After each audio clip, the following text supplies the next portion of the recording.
নমস্কার সবাইকে। ঝিঙে আলু পোস্ত বা আলু পোস্ত আমরা সবাই খাই, তবে আজকে রান্নাটা একটুখানি অন্যরকম। একটা রাজকীয় স্বাদে এই ঝিঙে আলু পোস্ত আমি প্রিপারেশন আপনাদের সঙ্গে শেয়ার করছি।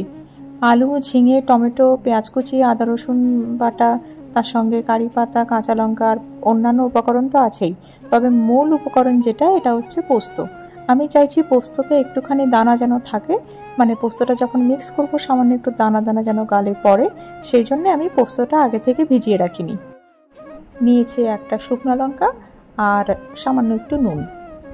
একটা পোস্তর পেস্ট তৈরি করলাম। এবারে মূল রান্নাটা শুরু করছি।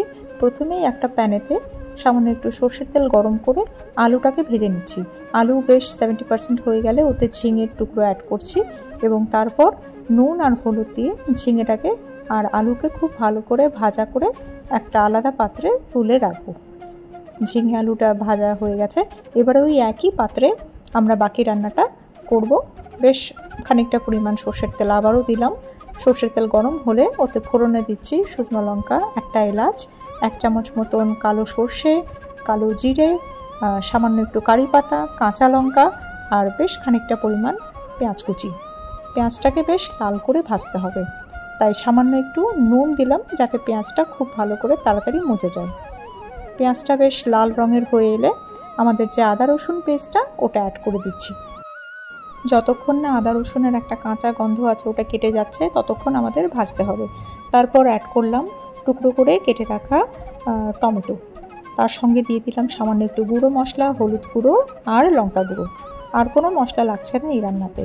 খুব ভালো করে টমেটোটা যতক্ষণ না টমেটোর থেকে জল ছাড়ছে আমরা খুব ভালো করে টমেটো দিয়ে বাকি মশলা দিয়ে ভাজবো, ফ্রাই করব। এবং তারপর আমরা আমাদের যে আগে থেকে ভেজে রাখা আলু আর ঝিঙে ওটা অ্যাড করে দিলাম এবং তারপর আমাদের যে মূল উপকরণ সেটা হচ্ছে পোস্ত বাটাটাকেও অ্যাড করে দিলাম।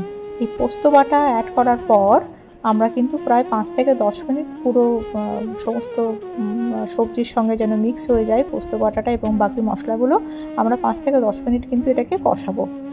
খুব ভালো করে কষানো হয়ে গেছে এবং তারপর আমাদের মিক্সারের গায়ে যে পোস্তটা লেগেছিল ওটাকে ধুয়ে আমরা ওই জলটাও দিয়ে দিলাম। ওই জলটাকে একটুখানি ফুটতে দেবো। সামান্য 2-4 দানা আমি চিনি অ্যাড করলাম। আমি যদিও মিষ্টি খাই না, তবে জাস্ট ব্যালেন্সের জন্য একটুখানি অ্যাড করলাম। ব্যাস, আর কোনো মশলার প্রয়োজন নেই। আপনারা এবারে যে যেমন থিকনেস পছন্দ করেন, যারা গ্রেভি পছন্দ করেন তারা একটু গ্রেভি অবস্থায় নামাবেন, আর আপনারা যদি একটুখানি কষা করে নামাতে চান তাহলে আর একটুখানি মানে কনসিস্টেন্সিটা ঠিক হলে আপনারা নামিয়ে দেবেন। একদম শেষে সামান্য একটু সর্ষের তেল ছড়িয়ে নামাবেন। ব্যাস, আর কিছুই দরকার নেই এই রান্নাতে।